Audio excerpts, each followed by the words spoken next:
Today I want to spotlight Philippians 1:6 from the New Living Translation, where we find these words.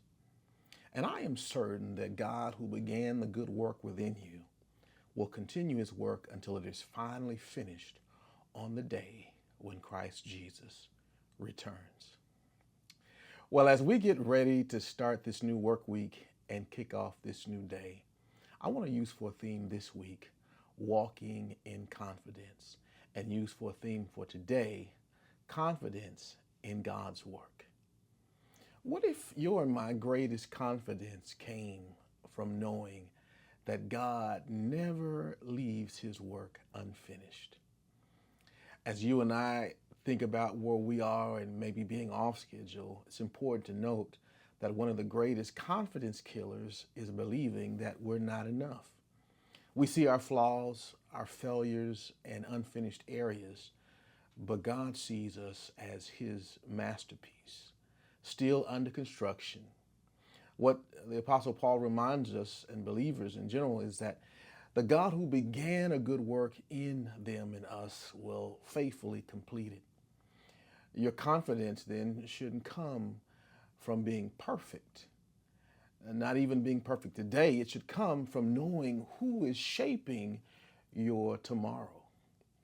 You see, every challenge, every lesson, and every victory is another brushstroke from the master's hand.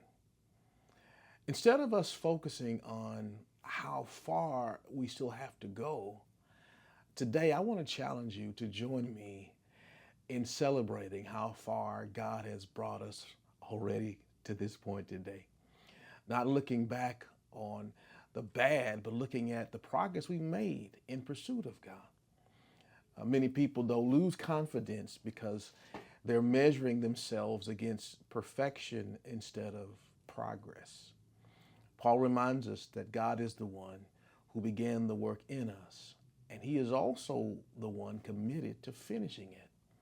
That means your confidence isn't based on how strong you feel today. It's based on how faithful God has always been for us. Every season, even the difficult ones, is part of God's construction process. When you feel unfinished, remember that unfinished doesn't mean abandon. God is still working in you and I, still shaping and still preparing us. So today, walk confidently because God's hands are still on your life. Remember to celebrate the progress over the perfection. Let's make it a great, confident week. God bless you.